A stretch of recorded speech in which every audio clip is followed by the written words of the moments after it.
Alors, vous êtes monsieur? Monsieur Attilus, Dieu béni.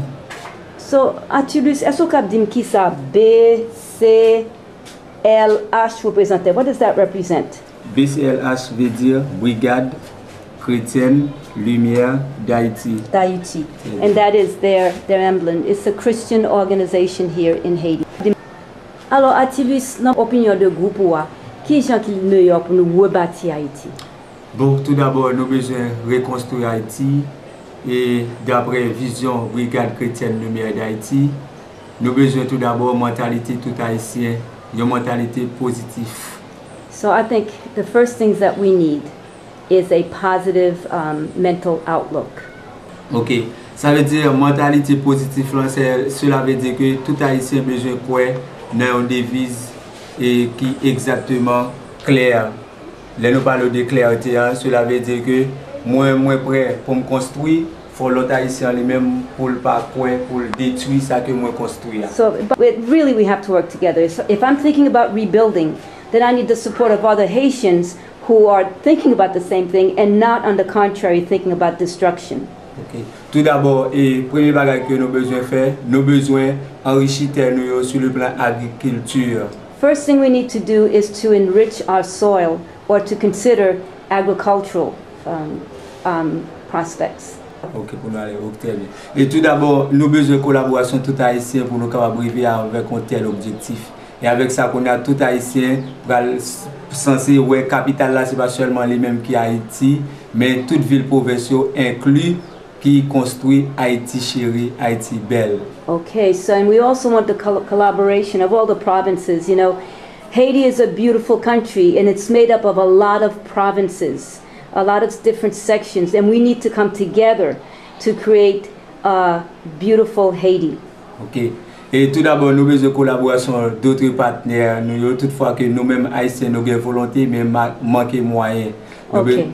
So we also need the collaboration of other partners because oftentimes we may have the ideas, but we don't have the support. Okay. Volonté qui est capable d'aider nous sur le plan agriculture pour nous reboiser.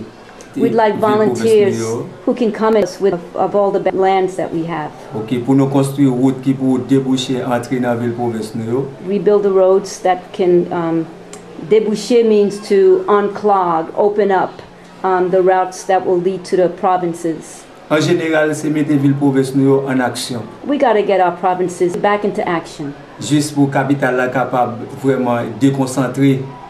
The capital needs to, and it's too crowded. It needs to be deconcentrated, deconcentrated is the actual word, but you know, less clutter. Très bien. Et nous-mêmes, Brigade Chrètienne Lumière d'Haïti, nous prêts pour nous collaborer avec toute volonté que nous gagnons, mais nous besoin d'aide partenaires qui en dehors nous. So the brigade here is ready to partner with anyone willing to help.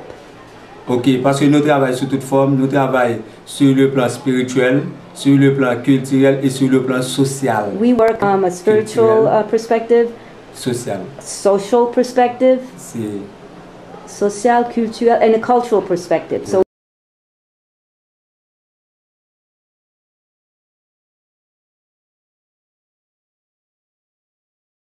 So my name is Maliver. I'm the president of the youth. So the way we can rebuild Haiti, we must stop importing and we must stop exporting.